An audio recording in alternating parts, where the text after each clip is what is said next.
Check, check, 1, 2. Last audio checks for press. Last audio checks for press. 1, 2, 1, 2. Audio check, 1, 2. Main, you all good?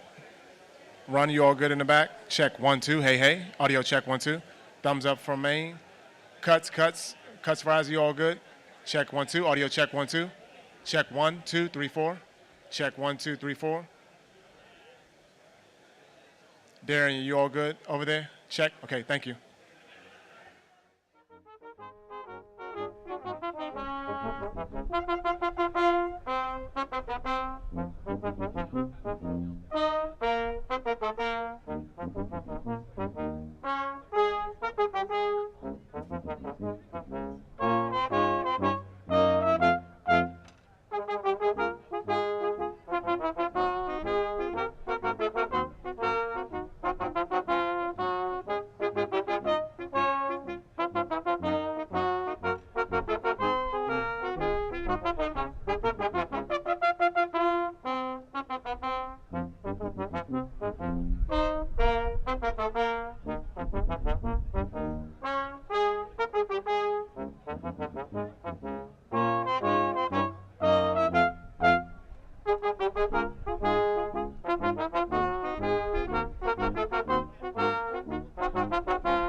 Ladies and gentlemen, the President of the United States.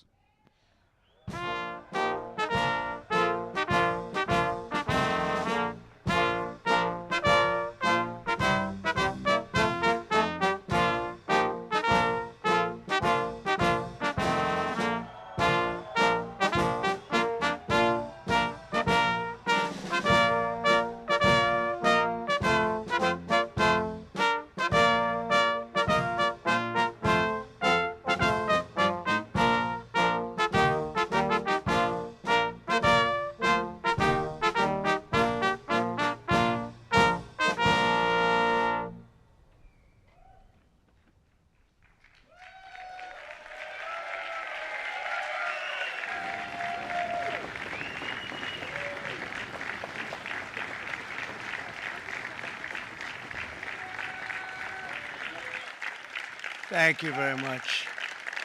Thank you. Nice crowd. What a good-looking group of people. Well, we have some very, very good news today, and a lot of good things are happening for our country. Please sit down. My fellow Americans, this is Liberation Day. Waiting for a long time.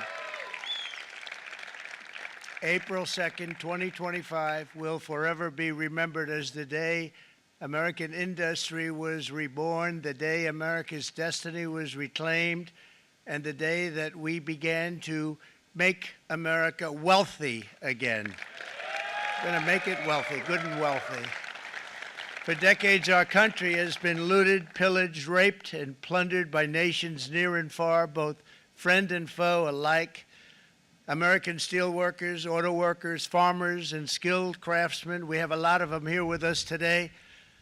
They really suffered gravely. They watched in anguish as foreign leaders have stolen our jobs, foreign cheaters have ransacked our factories, and foreign scavengers have torn apart our once beautiful American dream. We had an American dream that you don't hear so much about. You did 4 years ago, and you are now, but you don't too often, and for many years and decades even, you didn't hear too much about.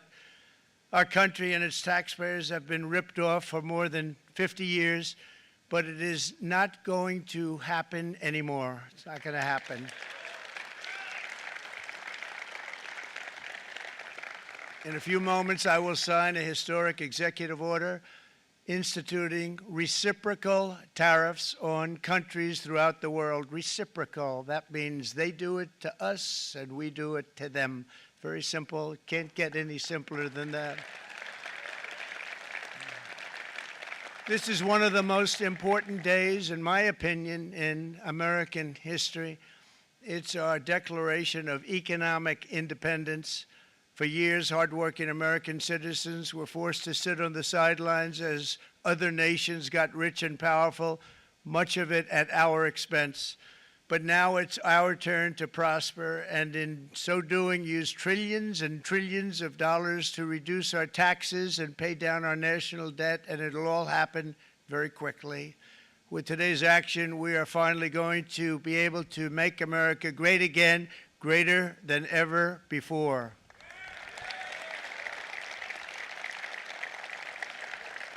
Jobs and factories will come roaring back into our country, and you see it happening already. We will supercharge our domestic industrial base. We will pry open foreign markets and break down foreign trade barriers. And ultimately, more production at home will mean stronger competition and lower prices for consumers.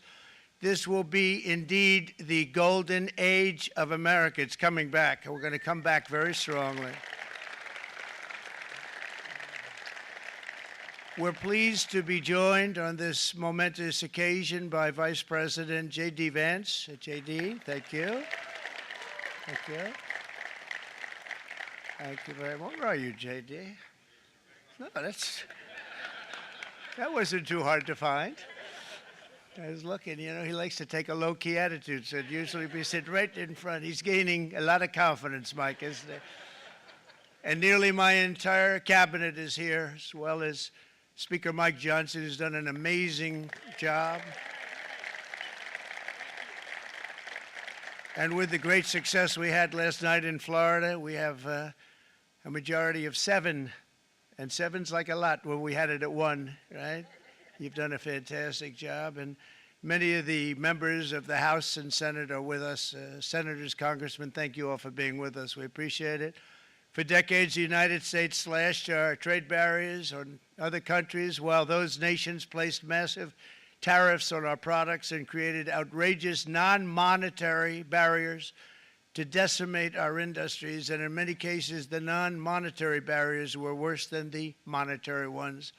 They manipulated their currencies, subsidized their exports, stole our intellectual property, imposed exorbitant VAT taxes to disadvantage our products, adopted unfair rules and technical standards, and created filthy pollution havens. They were absolutely filthy, but they always came to us and they said, we're violating, we should pay for it.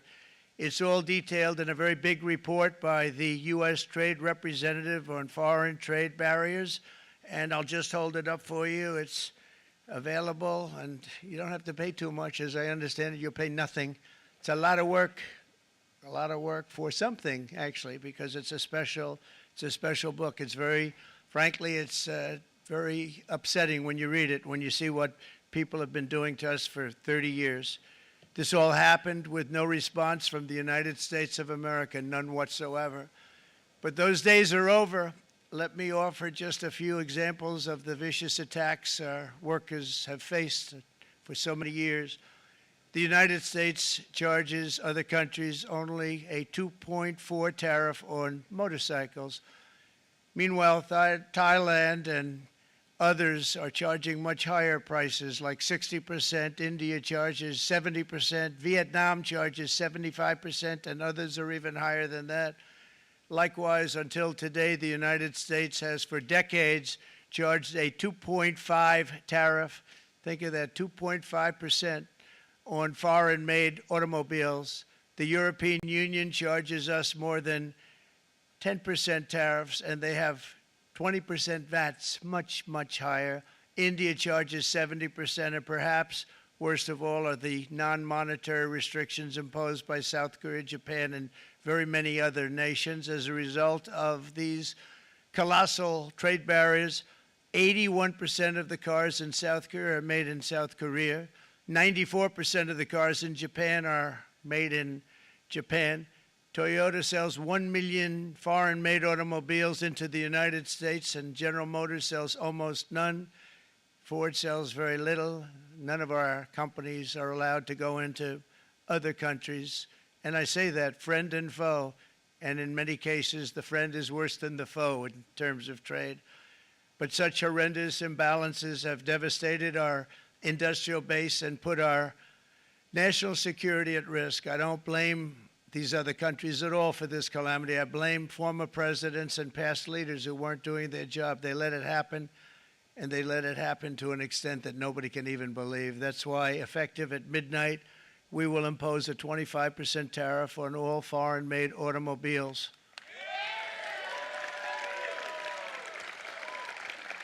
Thank you. Brian, I'd like to have you come up here for a second, okay? I just see him sitting. He's been a fan of ours, and he understands this business a lot better than the economists, a lot better than anybody. Brian, say a few words, please, would you? Thank you, Mr. Thank you. President. It's a great honor to have you. Thanks. Thank you, Mr. President. I grew up just north of Detroit, Michigan, in Macomb County, known as the home of the Reagan Democrats. My first vote for president was for Ronald Reagan. I thought that was going to be the best president I ever saw in my lifetime until Donald J. Trump came along. I have watched my entire life, I have watched plant after plant after plant in Detroit and in the metro Detroit area close. There are now plants sitting idle. There are now plants that are underutilized, and Donald Trump's policies are going to bring product back into those underutilized plants. There's going to be new investment. There's going to be new plants built. And the UAW members, and I brought 20 of them with me, they're sitting right over here. We support Donald Trump's policies on tariffs 100%. So, Mr. President, we can't thank you enough. And in 6 months or a year, we're going to begin to see the benefits. I can't wait to see what's happening 3 or 4 years down the road. Thank you, Mr. President. Thank you so much. Thank you. What a great guy. He got it right from the beginning. He got it before almost anybody else. This group over there, they got it too. And, you know, we won the state of Michigan. We won almost all of them. But we won Michigan by a lot, and I want to just thank you all. The auto workers were fantastic. The Teamsters were fantastic. Everyone was pretty good, I will tell you. Thank you very much. I appreciate it. You're going to be very happy very soon, and you probably see what's happening with all of the, not only car companies, but car companies in particular. You see it with all of the ones they're moving, they're announcing day in, day out. You're seeing it. Nobody's ever seen anything like that. With today's actions, we're also standing up for our great farmers and ranchers who are brutalized by nations all over the world. Brutalized. Canada, by the way, imposes a 250 to 300% tariff on many of our dairy products. They do the first can of milk. They do the first little carton of milk at a very low price, but after that it gets bad, and then it gets up to 275, 300%. So when they're figuring what's Canada charging, they say, oh, about 2%, 3%. But take a look at what happens down the road. When you look a little bit, it's not a pretty picture, and we don't like it, and it's not fair. It's not fair to our farmers. It's not fair to our country. And with countries like Canada, you know, we subsidize a lot of countries and keep them going and keep them in business. In the case of Mexico, it's $300 billion a year. In the case of Canada, it's close to $200 billion a year. And I say, why are we doing this? Why are we doing this? I mean, at what point do we say, you got to work for yourselves, and you got to, this is why we have the big deficits. This is why we have that amount of debt that's been placed on our heads over the last number of years, and we're really not taking it anymore. Through non-tariff barriers, the European Union bans imports of most American poultry. You understand? They say, we want to send you our cars, we want to send you everything, but we're not going to take anything that you have. Australia bans, and they're wonderful people and wonderful everything, but they ban American beef, yet we imported $3 billion of Australian beef from them just last year alone. They won't take any of our beef. They don't want it because they don't want it to affect their farmers. And you know what? I don't blame them, but we're doing the same thing right now, starting about midnight tonight, I would say. And China charges American rice farmers an overquota, it's called, a tariff rate of 65%. South Korea charges 50%. Actually, they charge different, from 50% to 513%. And Japan, our friend, charges us 700%. But that's because they don't want us selling rice, another thing. Who can blame them, Madam Secretary? Agriculture, great job you did on eggs, by the way. The egg prices came down 50%. You got them down 50%. Once we got involved, they were going through the sky. The egg prices, they were going through the sky, and you did a fantastic job. Now we have lots of eggs, and they're much cheaper, down about 59% now, and they're going down further. We charge 2.8% for so many things that other countries are charging 200%, 300%, and 400% for. If imposing tariffs and protective barriers made nations poor, then every country on earth would be racing to eliminate these policies, and China would be the first on line. They run a very strong country, but they're not first in line, and the American people are paying a very big price. From 1789 to 1913, we were a tariff-backed nation, and the United States was proportionately the wealthiest it has ever been. So wealthy, in fact, that in the 1880s, they established a commission to decide what they were going to do with the vast sums of money they were collecting. We were collecting so much money so fast, we didn't know what to do with it. Isn't that a nice problem to have? What do you think, Marco? Good problem? Marco would love that problem. But we don't have that problem anymore, but we're not going to have it very much longer, I will tell you. But they collected so much money, they actually formed a commission to determine what they were going to do with the money, who they were going to give it to, and how much. Then in 1913, for reasons unknown to mankind, they established the income tax so that citizens, rather than foreign countries, would start paying the money necessary to run our government. Then in 1929, it all came to a very abrupt end with the Great Depression, and it would have never happened if they had stayed with the tariff policy. It would have been a much different story. They tried to bring back tariffs to save our country, but it was gone. It was gone. It was too late. Nothing could have been done. It took years and years to get out of that depression, far longer than even FDR had that office right over there for a long period of time. The ramp system, that's rather intricate, was built because of him, and every time you walk up, you think of him, and he did a great job in many ways, but it lasted long beyond his terms, as you know. But it's not too late any longer, and we're going to start being smart, and we're going to start being very wealthy again. We're going to be wealthy as a country because they've taken so much of our wealth away from us. We're not going to let that happen. We truly can be very wealthy. We can be so much wealthier than any country. It's not even believable, but we're getting smart. Nearly a century later, in the face of unrelenting economic warfare, the United States can no longer continue with a policy of unilateral economic surrender. We cannot pay the deficits of Canada, Mexico, and so many other countries. We used to do it. We can't do it anymore. We take care of countries all over the world. We pay for their military. We pay for everything they have to pay, and then when you want to cut back a little bit, they get upset that you're not taking care of them any longer. But we have to take care of our people, and we're going to take care of our people first, and I'm sorry to say that.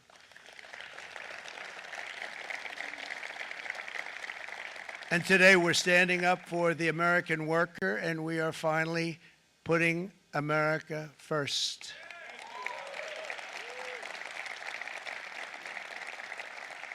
In Sleepy Joe Biden's last year in office, the United States hemorrhaged 100,000 manufacturing jobs, and the number was going through the roof at levels never seen before.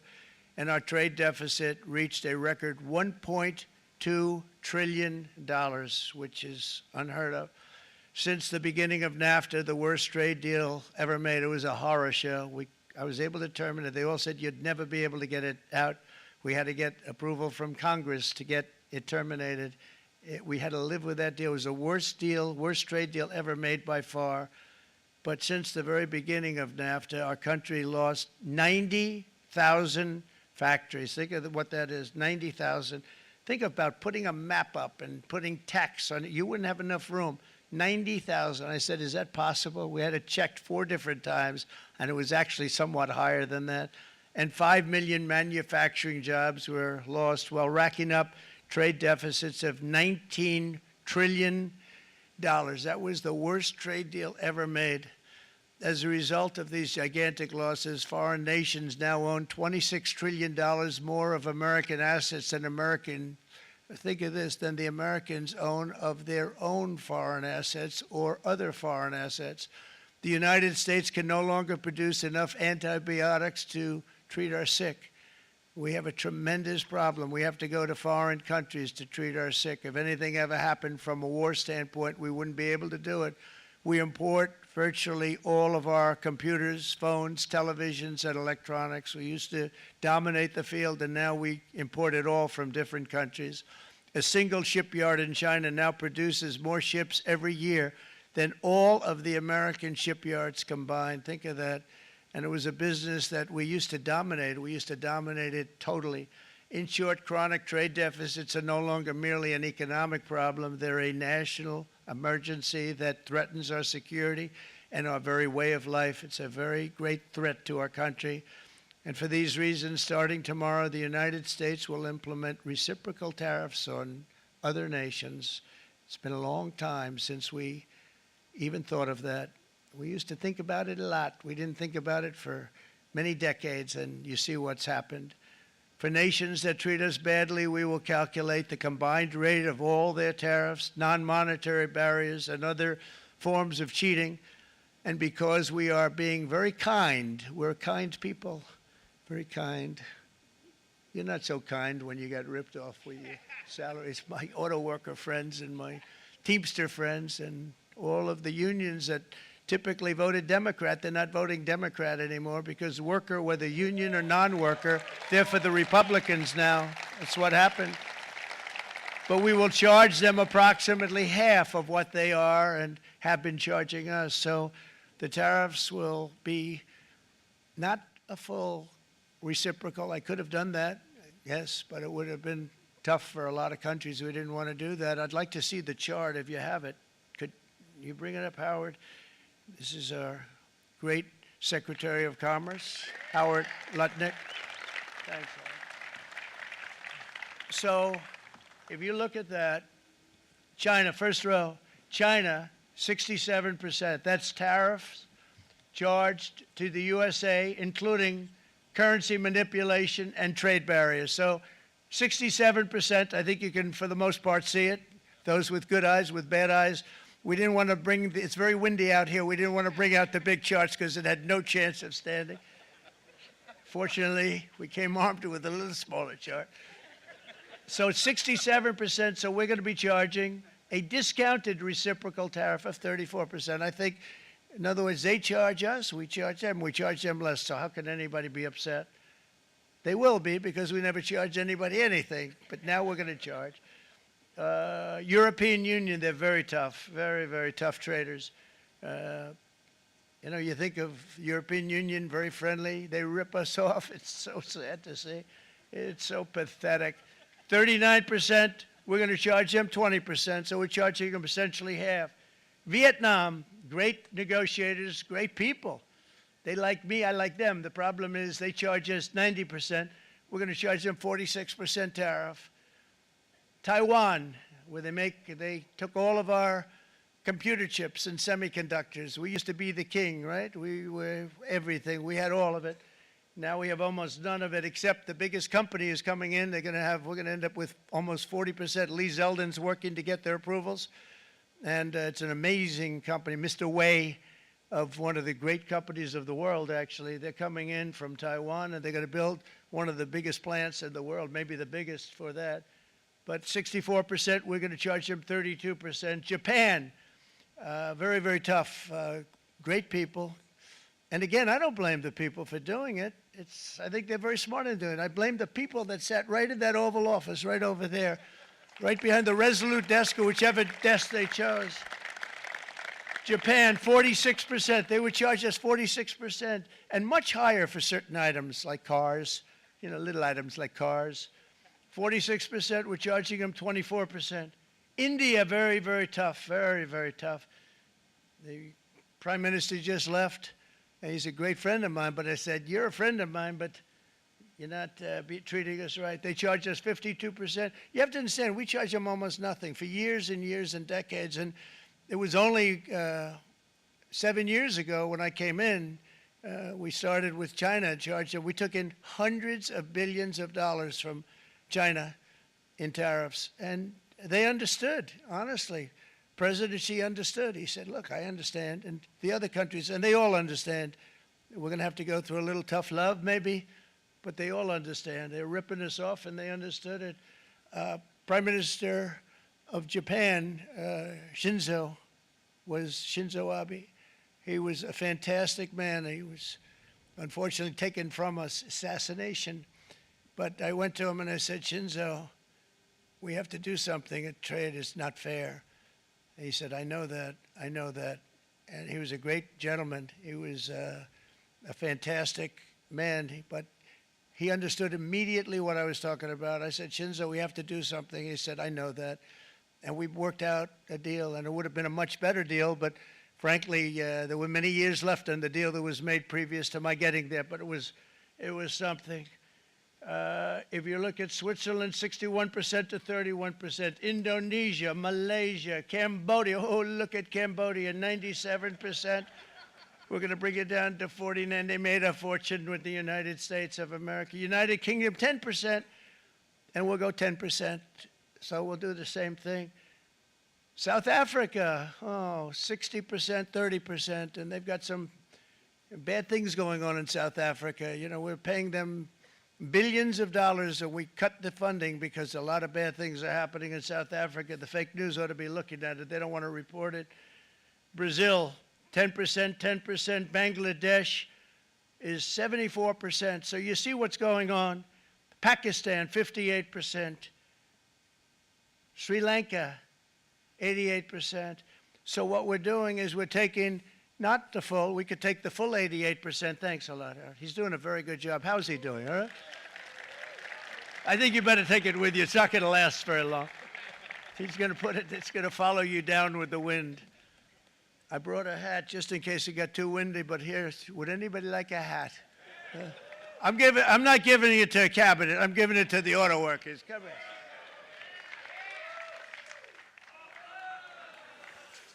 Thank you, fellas. Get it. That's it. That's it. They deserve it more than our cabinet. Our cabinet has plenty of hats. But you see the numbers. The numbers are so disproportionate. They're so unfair. At the same time, we will establish a minimum baseline tariff of 10%. You notice that on the chart? And that'll be on other countries to help rebuild our economy and to prevent cheating. So we're going to have a minimum of cheating, and we're going to be very severe on the people that at the gate that watch the tariffs and watch the product coming in, because there's been a lot of bad things happening at the gate because the money is so enormous that you're talking about. There's never been probably anything like it in terms of the enormity, and there are a lot of bad things happen at the people that do the check-in, and they're looking at 10-year jail sentences if they do play. We're going to treat them so good, but if they cheat, the repercussions are going to be extremely strong. Foreign nations will finally be asked to pay for the privilege of access to our market, the biggest market in the world. We're right now the biggest market in the world. We had a great country 4 years ago in terms of the economics. We were doubling up on China. We were doing so well. Nobody was going to catch us, but so much of it slipped away over the last 4 years under Biden. I campaigned on this policy throughout last year, and today that promise was made, and it was also a promise, as you know, that was kept. Promises made, promises kept. To any company that objects to our common sense reciprocal tariffs, again, reciprocal, back and forth, back and forth. And I call this kind reciprocal. This is not full reciprocal. This is kind reciprocal. But what we do is we cut it in half. We charge them. My answer is very simple if they complain. If you want your tariff rate to be zero, then you build your product right here in America, because there is no tariff if you build your plant, your product in America. And we've seen companies coming in like we've never seen before.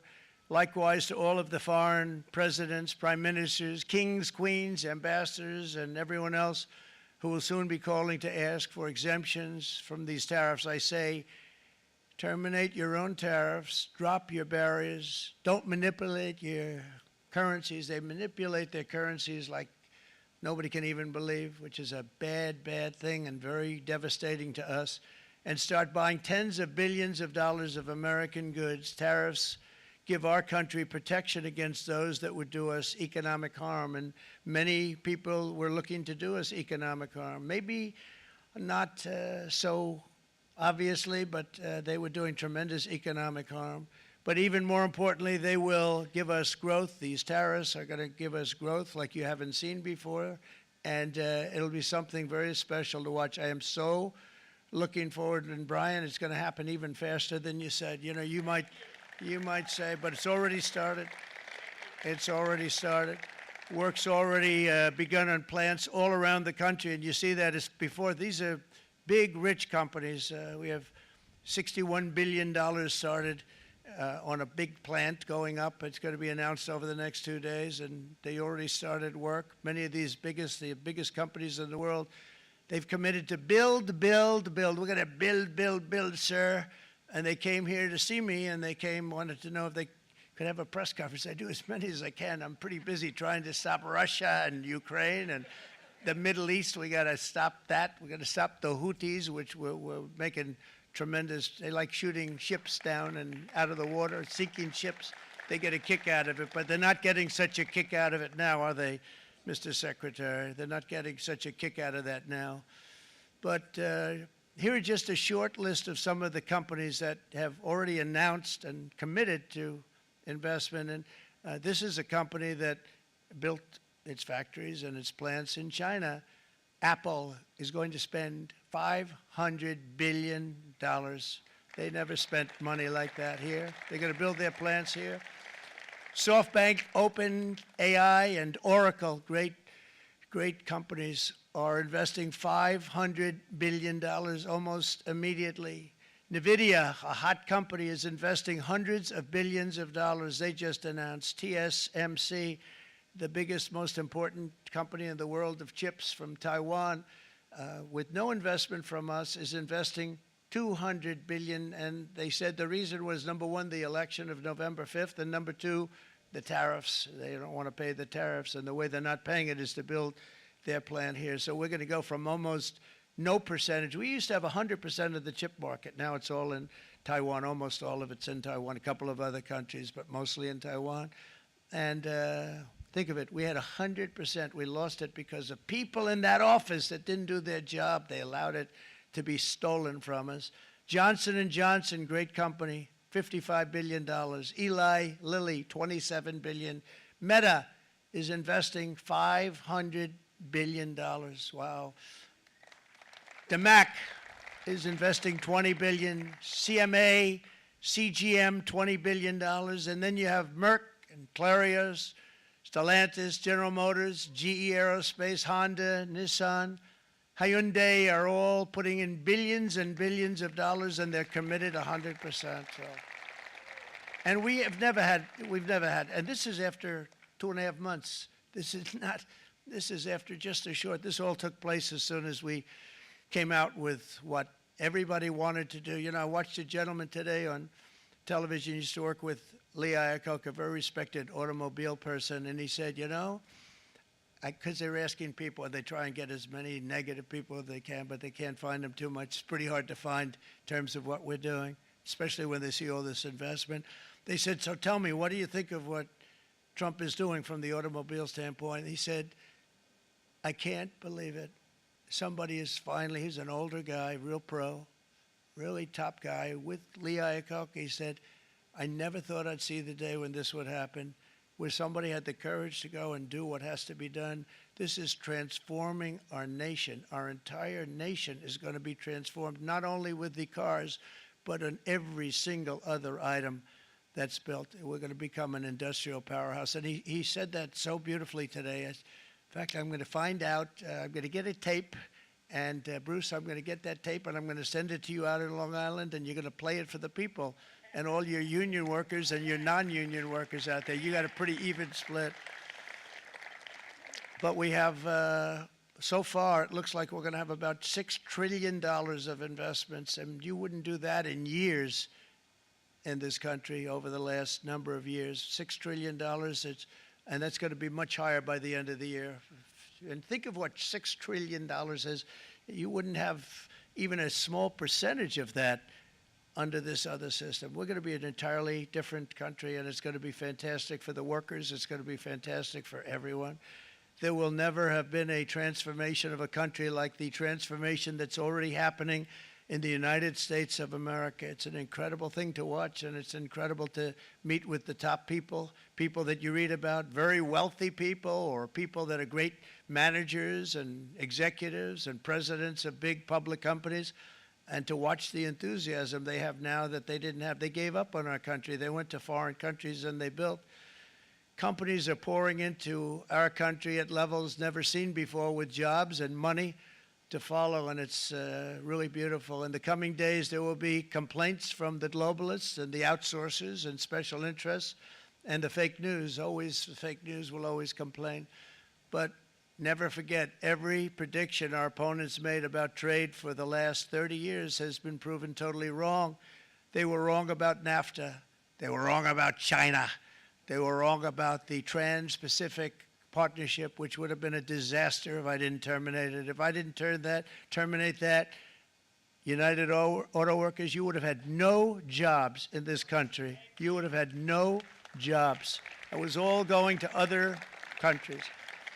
In my first term, they said tariffs would crash the economy. Instead, we built the greatest economy in the history of the world. And again, I have great respect for President Xi of China, great respect for China, but they were taking tremendous advantage of us, and I commend them for that. I say, hey, if you can get away with it, that's okay.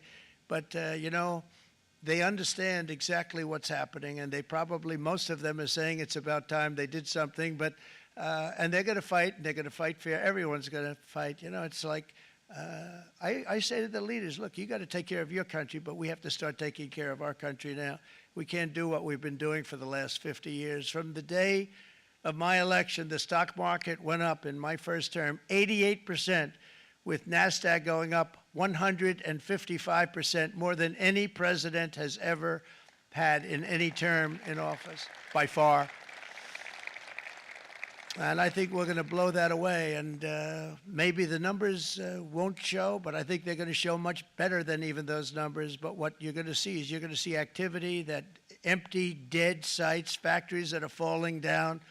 Those factories will be knocked down, and they're going to have brand new factories built in their place. They're not only talking about renovating, they're talking about brand new, the best anywhere in the world, the biggest anywhere in the world. I have a friend who builds car plants, and I said, I want to see the biggest and the best. He said, well, we have to go to Mexico. I said, no, I want to see it in the United States. He said, we're not building them in there. This is a year and a half ago during the campaign. He said, we're not building it. You'd have to go to Mexico. When I was starting to decide to run, and I went to #1 in the polls very rapidly, I want to say, like let's say in the first hour, and then shortly thereafter, it looked like I was going to win, and the fake news was saying, "Oh no, don't do this." What they don't know is if I didn't win, they would have really been in trouble, because nobody wants to read them anyway.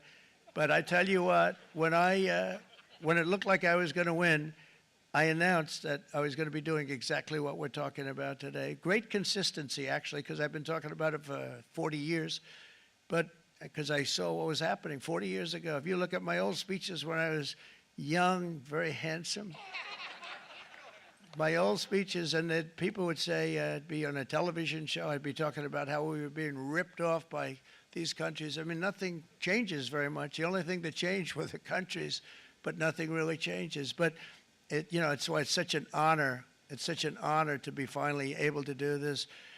If you look at China, I took in hundreds of billions of dollars in my term, hundreds of billions. They never paid 10 cents to any other president, and yet they paid hundreds of billions, so much so that Biden couldn't do anything. They wanted to try and terminate it because he had a very special relationship with China. You know what the relationship was? He had a special relationship. But the numbers were so big, that they couldn't do it. So they did ease it up. They did things that they shouldn't have done. They made it a lot more comfortable for them, but they couldn't do it because the numbers were hundreds of billions of dollars, and I did that. And we were on our way to doing something like incredible. And then we had a very bad election happen, a very bad election. A lot of bad things happened. So when I said we got to do it again, I said we have to make it too big to rig. And we made it too big to rig, and we won in records. And it was a monumental win. And it was such an honor to see so many of you, like Brian and your friends, here with us to celebrate, and to more importantly celebrate what we're doing, because that wouldn't be a full celebration if we didn't do this, because this will be an entirely different country in a short period of time. It'll be something the whole world will be talking about it. The critics made the very tired predictions earlier this year, but in February, core inflation dropped to the lowest rate in 4 years, and the price of eggs, as you know, just in a month and a half, we were there for 4 weeks, and the first week I got blamed for eggs. I said, I just got here. They said eggs have gone up at like 250%, and you can't get eggs. And they were going crazy. And I said, I just got here. And then we got to work on eggs, and we got to work on everything. And our great Secretary of Agriculture, you did a fantastic job. Brooke Rollins, she did a fantastic job. And as I said before, the price of eggs dropped now 59%, and they're going down more, and the availability is fantastic. They were saying that for Easter, please don't use eggs. Could you use plastic eggs? I said, we don't want to do that. We want to, and you really came through. It's an amazing job. Thank you very much, Brooke. You did great. But likewise, an old-fashioned term that we use, groceries. I used it in the campaign. It's such an old-fashioned term, but a beautiful term, groceries. It sort of says a bag with different things in it. Groceries went through the roof. And I campaigned on that. I talked about the word groceries for a lot. And energy costs now are down, groceries are down, gasoline is way under $3, and people are beginning to be able to buy things and live again. We brought prices way down. We created 10,000 already in a few weeks, new manufacturing jobs, and it was that took place in 1 month, numbers that they haven't seen in a long time. We had virtually no inflation under my term.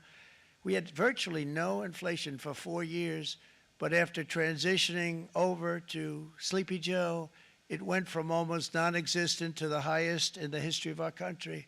They had the highest inflation in the history of our country, brought up by energy and bad spending and bad policy, and a lot of bad things happened. How about allowing millions and millions and millions of people to pour into our country with open borders, where it's so sad to see even now, and I see our great secretary you have done. Stand up, please, Christy. Stand up. Christy Noem and Tom Homan. These people are doing a great job, but gotten them out in records. We have problems with judges that don't want them to go out. They want Tren de Aragua, and they want MS-13, the most vicious gangs ever. Nobody's ever seen anything like it. Absolute killer gangs. They kill people. They don't even think about it. And we put them out, and we have judges now, radical left judges that they don't want them to go out. They want them to even be brought back. Let's bring them back. You've done a fantastic job, and please thank everybody. Homeland Security, thank everybody. Appreciate it. And we now have a border that's the best border that we've ever had, even better than it was my first term. My first term we did good, but this one we really specialized in. We've done really well.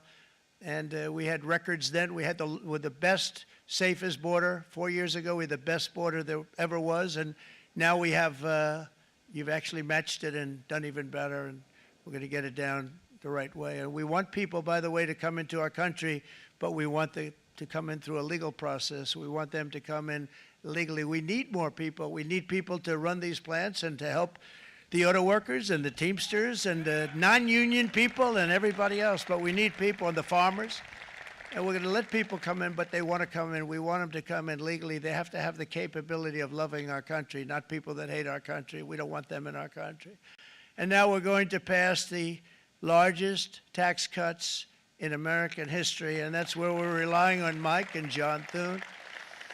And we will not cut Social Security, Medicare, or Medicaid benefits, and the Democrats will, because if they got in, the entire economy would collapse. This country was heading for a collapse under the people that you saw. They were horrible. I think one of the reasons people like the job, I have my highest approval ratings because I think they're comparing me to the worst administration in the history of our country, so I appreciate that at least. But Speaker of the House Mike Johnson and Senate Majority Leader, appreciate it, Mike. John Thune have been fantastic, by the way. But they've been working tirelessly on taking the next step to pass the plan for our one big, beautiful bill. I'd like to name it that if you can. One big, beautiful. I made that statement about 6 months ago, and everybody calls it one big, beautiful bill. And it will be that. It'll have everything, the big tax cuts and every incentive there is. And it'll be fantastic. And by the way, for the cars, we're asking for an interest deduction on a loan. So if you build the car, only in America we do it, Brian. If the car's not built in America, you don't get the interest rate deduction. But if you build the car in America, if you buy a car, if it's built in America, then you get an interest rate deduction, tax deduction, and that's a big thing. It's going to be a big thing. I think that's going to pay for itself very quickly, that deduction. Never happened. We've never had anything like that before. Somebody said, where do you get the idea? Because it's so basic. You would think that would have happened a long time ago. It never did, and I'm very happy it didn't because now I can say that was my idea. But we're going to get us closer to the debt extension. We have to get the debt extension passed, and I know you're going to be able to do that, Mike, and it's very important that you do that. And all of the other things that the Senate budget plan gives us, along with working, because I know they're working together, John and Mike, and the two bills are going very well together. We need to get our shared priorities done, including certain permanent tax cuts. We want the tax cuts to be permanent, spending cuts, energy and historic investments in defense, border, and so much more. We're covering everything. These will be phenomenal. There'll be no bill like this going to straighten. One bill is going to straighten out our country for many, many years to come. And we said, let's just do it and let's get it done. And some guys will love it and some guys will like it a little bit less because they're not getting what they were exactly looking for, but they're getting a lot. They'll never, if we get this done, it'll be the most incredible bill ever passed in the history of our Congress and Senate and congressmen, the senators and the congressmen, many of whom are here today, will be very proud of themselves. I really believe that it's going to set us on a whole new prosperous path. We're going to cut spending and right-size the budget back to where it should be. We're going to do that very strongly. Thank you, Rick. Thank you. John, thank you. Oh, look at all of our senators over there. Oh, boy, that's a nice group of people. But I won't like them so much if they don't get this bill done. That's a great group, and Congressman, thank you very much. I appreciate it. Tremendous people. The Senate plan is my complete and total support, and the House plan likewise is very similar. They're moving along pretty much at the same clip, and as soon as you're ready, you'll show it to me, and I'm sure it'll have my support, Mike. Every Republican congressman and senator must unify. We have to unify. We can't be separated. We have to get it done. We have to get absolutely everything we can, and we have to take care of the American people. That's the only thing that matters. We have to take care of the American people first. We need to pass this bill immediately, get it done, including debt extension. From this day on, we're not going to let anyone tell us that American workers and families cannot have the future that they deserve. We're going to produce the cars and ships, chips, airplanes, minerals, and medicines that we need right here in America. The pharmaceutical companies are going to become roaring back. They're coming roaring back. They're all coming back to our country because if they don't, they got a big tax to pay. And if they do, I'll be very happy, and you're going to be very happy, and you're going to be very safe. We're going to build our future with American hands, with American heart, American steel, and we're going to build it with American pride like we used to. We're approaching our 100th day as president and have been given credit by a lot of people, actually, even some of the fake news. Can you believe it? Which in this case hopefully isn't fake, for having done more in that time than any other administration in the history of our country in the first 100 days. I think we've had an amazing in terms of what we've done, what we've gotten accomplished. I'd like to see if we can get that war ended and another war from not starting in the Middle East. We have to get Russia. They're losing 2,000 on average, 2,500 people a day, young people, soldiers, Russian, think of that, 2,500 through some days, but on average probably over about a 1 week period, it's 2,712, they say. They're losing those soldiers. They're dying. They're being decimated. And they're not from our country, but they're from other countries. But they're human beings. They're from Russia. They're from Ukraine in this period, most of them. And we're going to get it stopped. It's a senseless war that would have never happened if I was president, and it shouldn't be allowed to go on. And I think we're being given good cooperation by Russia and by Ukraine, but we have to get it stopped. It's humanity. It's humanity. It's a terrible thing. This will be a very big moment. I think you're going to remember today. It's going to be a free nation that we're dealing with. We're going to have a very free and beautiful nation. It's going to be Liberation Day in America, and it's going to be a day that hopefully you're going to look back in years to come and you're going to say, you know, he was right. This has turned out to be one of the most important days in the history of our country. God bless you and God bless America. Thank you, everybody. Thank you very much. Thank you. Thank you very much.